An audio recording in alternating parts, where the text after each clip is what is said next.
म्हणायला गेलं तर रामदेववाडी गावामध्ये माझ्यापेक्षा जास्त रविभाऊ कापडणे या गावामध्ये येत राहतात, नंदूभाऊ येत असतात, पप्पूंचा संपर्क या गावामध्ये आहे, नानाभाऊंचा संपर्क आहे। या गावामध्ये जर आपण पाहिलं तर साधी गटार सुद्धा नाही ही परिस्थिती आहे। ठीक आहे, आजपासून नाही असं नाही मी म्हणणार नाही, पण या गावाला अजून दुरुस्त करायचं असेल तर कमीत कमी 80 लाख रुपये अजून लागणार आहे।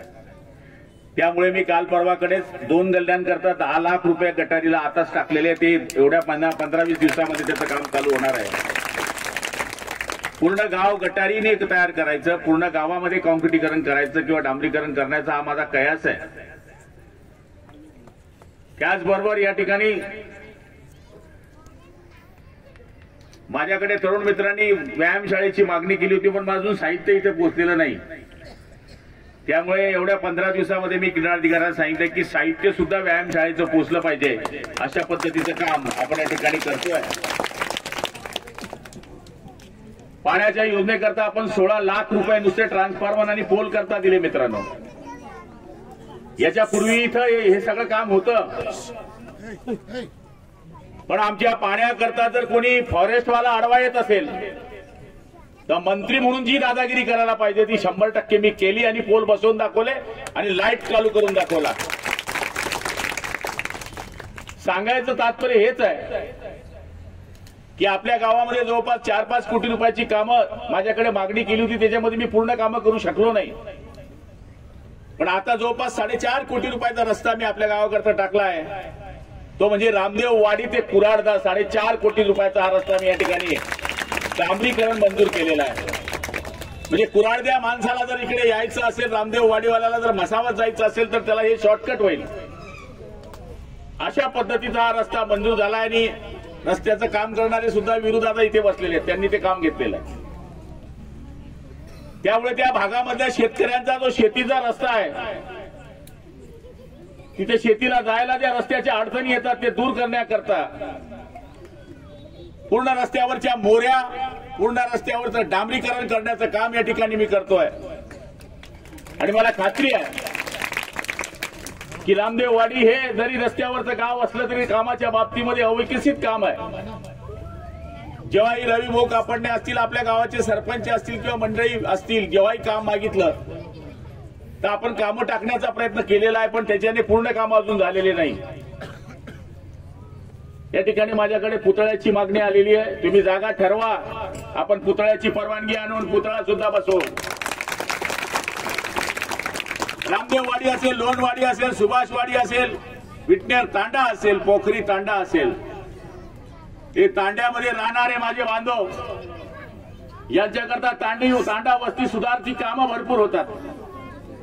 मी आता मागच्या महिन्यामध्ये मी आणि संजीवभाऊ राठोड पोहरादेवीला जाऊन आलो, आपल्याला माहिती आहे पोहरादेवी हे आपल्या बंजारा समाजाची काशी आहे आणि मला तिथं दर्शन घेण्याची संधी संजीवभाऊ राठोडमुळे मिळाली। तिथे 570 कोटी रुपये पोहरादेवीला आपल्या एकनाथ शिंदे साहेबांनी मंजूर केले आणि जो बंजारा समाज, लढवय्या समाज, जो देशामध्ये 20 कोटी हा समाज आहे, या समाजाची हिस्ट्री जर आपण वाचली तर अंगाला काटे येतील असा हा समाज आहे। आणि या समाजाचा पूर्ण इतिहास हा पोहरादेवीमध्ये बघण्याकरता जे काम सुरू आहे, मी आपल्याला सांगतो, तरुण बांधवांना सांगतो की त्या ठिकाणी जे काम चालू आहे ते काम जवळपास वर्षभरामध्ये पूर्ण होणार आहे आणि त्याचं उद्घाटन नरेंद्र मोदी साहेब, आपल्या देशाचे पंतप्रधान, त्यांच्या हस्ते पुढच्या वर्षी त्याचं कामाचं लोकार्पण होणार आहे। आणि मी पण ठरवलंय येत्या पुढच्या महिन्यामध्ये आदरणीय आपले समाजाचे एकमेव मंत्री आदरणीय संजीवभाऊ राठोड यांच्या जळगाव ग्रामीण मतदारसंघामध्ये आपण बंजारा समाजाचा मेळावा घेण्याचं काम या ठिकाणी करणार आहोत। आज तरुण भडकतोय, तरुण काम मागतोय, तरुण व्यसनाधीन होतोय, या सगळ्या गोष्टी मांडण्याचा प्रयत्न तरुणांनी या ठिकाणी केला। खरं म्हणायला गेलं तर आपला समाज हा शब्दाचा पक्का समाज आहे, काम करणारा समाज आहे। मला आठवतं की मी या आमदारकीच्या निवडणुकीमध्ये उभा राहिलो तेव्हा मी नेहमी रविभाऊला, पप्पूला, नंदू आबाला विचारतो रामदेववाडीचं काय राहील, पण मला 90% मत देणारं माझं रामाच्या नावाचं रामदेववाडी आहे। त्यामुळे तुम्हाला पैसे देण्यामध्ये बिलकुल कंजूसी नाही। पण या गावात पूर्वी काहीच कामं झालेली नाही. चला बा गुलाबराव पाटील आला आणि गुलाबराव पाटलांनी कामं केलीच नाही असं कोणी म्हणू शकत नाही. काही ना काही प्रमाणामध्ये आता आपण डांबरीकरणाची एक गल्ली का असेना ग्रामपंचायत पर्यंत जाण्याकरता तिथे काम केलेलं आहे, सुरू केलेलं आहे. गटारीची कामं आता आपण टाकलेली आहेत. सेवालाल महाराजांच्या मंदिरापाशी 15 लाख रुपयाचा सभा मंडप आपण या ठिकाणी मंजूर केलेला आहे. त्याचबरोबर आता नवीन याच्यामध्ये आपण गटारीची कामं सुचवली आहेत. पण मी आपल्याला खात्री देतो येणाऱ्या एप्रिल महिन्याचा जो माझा बजेट आहे त्याच्यामध्ये 25 ते 30 लाख रुपयाची काँक्रिटीकरणाची कामं फक्त रामदेव वाडीलाच असतील एवढं वचन मी आपल्याला या ठिकाणी देतो. याचं मूळ कारण रस्त्यावरून पाणी वाहतं, गटार कुठे नाही, नळ कुठे बसवलाय आम्हाला माहित नाही. माझं तुमचं सोडा पण ही कच्ची बच्ची आपल्याला दोष दिल्याशिवाय राहणार नाही. त्याच्यामुळे मी आपल्याला सगळ्यांना या ठिकाणी सांगणार आहे, रस्ते तर नाही, गटारी तर नाही, साधं रेशन कार्ड सुद्धा नाही. 12 अंकी रेशन कार्ड करता माझा भाऊ फिरतो. अर्जुन दादा तुमचे मी आभार मानतो की तुम्ही या गावाला खूप मदत केली, खूप मदत केली. आणि आज 12 अंकी रेशन कार्ड देण्याचा आम्ही प्रयत्न केला.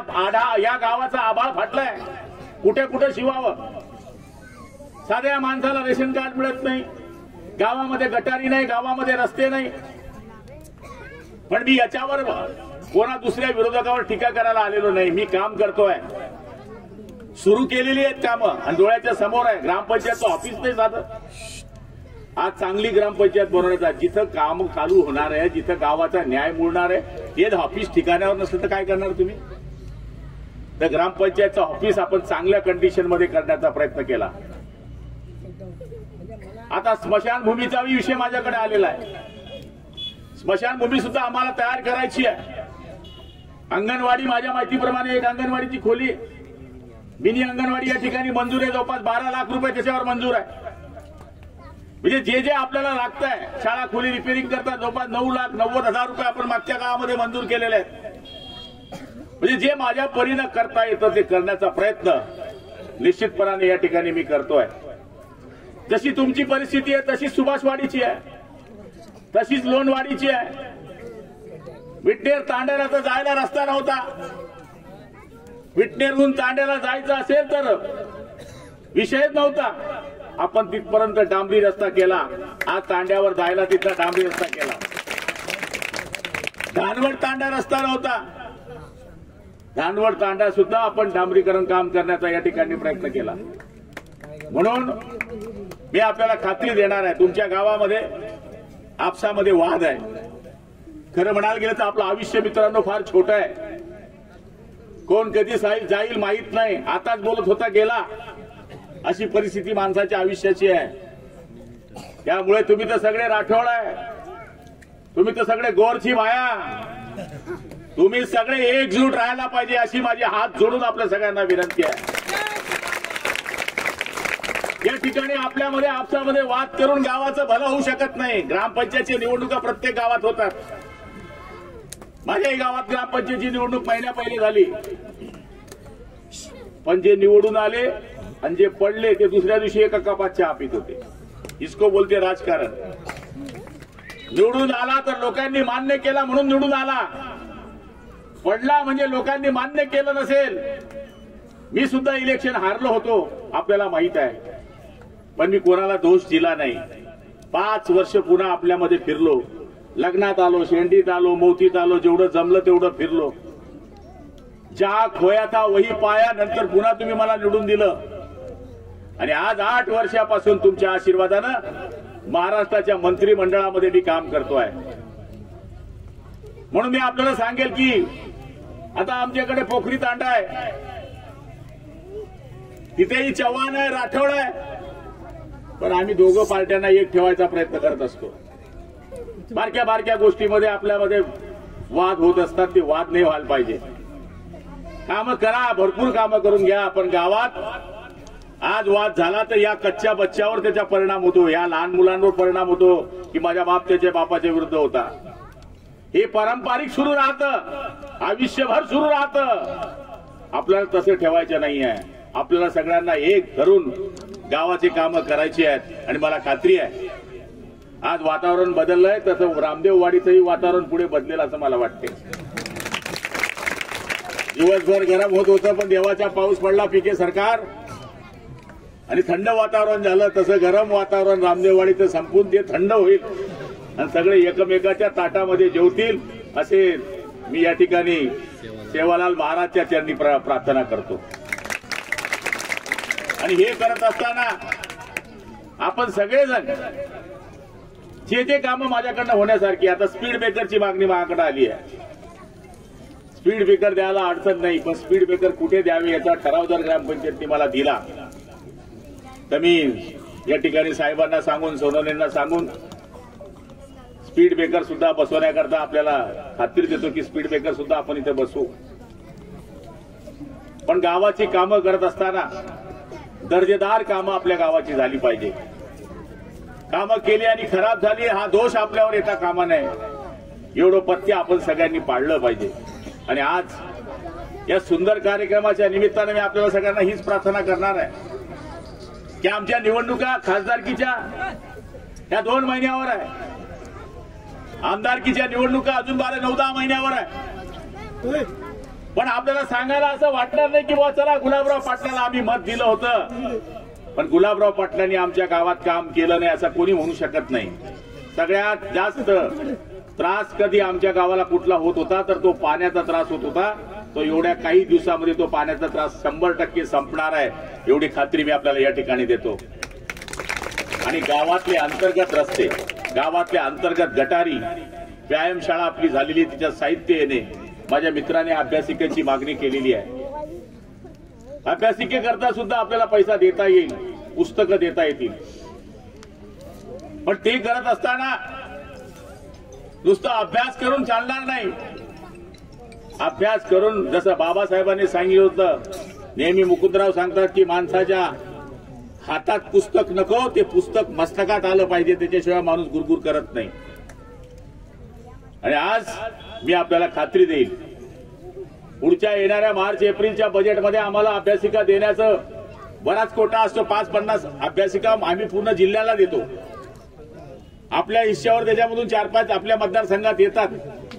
त्याच्यामध्ये पहिली अभ्यासिका जनाप्पा ही रामदेववाडीची असेल एवढं वचन मी आपल्याला या ठिकाणी देतो. कारण की तुम्ही माझ्या पेटीमध्ये काही कमतरताच केली नाहीये. पार्ट्या जरी 2 होत्या तरी पेटी गुलाबरावचीच भरलेली होती मागच्या वेळेस.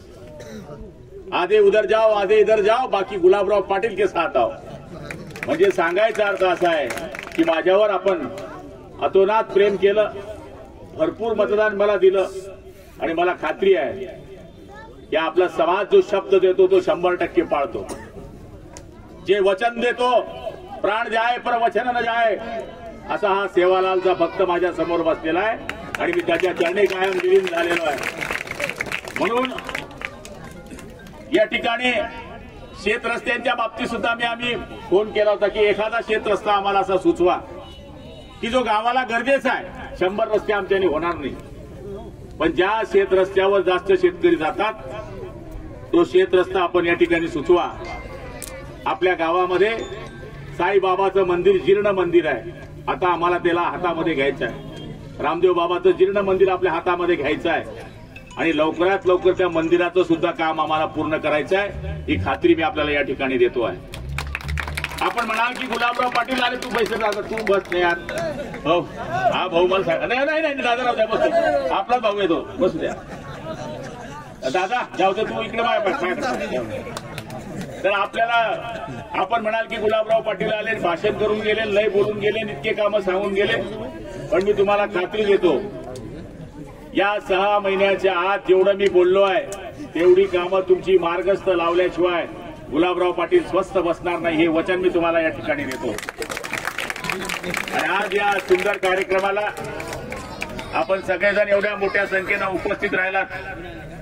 खरं म्हणायला गेलं तर लाईनचं माझं जमत नाही, हे कायमचं नातं आहे. पण तरी सुद्धा आज वारा वादळ असल्यावर सुद्धा लाईन बऱ्याच काळ टिकली, त्याबद्दल MSCBचे आभार मानतो. पुढच्या कार्यक्रमाला जायचं असल्यामुळे आपण सगळेजण मला समजून घ्याल आपण सगळ्या माझं भाषण ऐकून घेतलं. रामदेववाडीच्या सगळ्या तरुण मित्रांनी, ग्रामपंचायतींनी, आपण सगळ्या जणांनी जो आमचा सत्कार केला त्याबद्दल आपल्या सगळ्यांचे आभार मानून माझे लांबलेले 2 शब्द संपवतो. जय हिंद, जय महाराष्ट्र.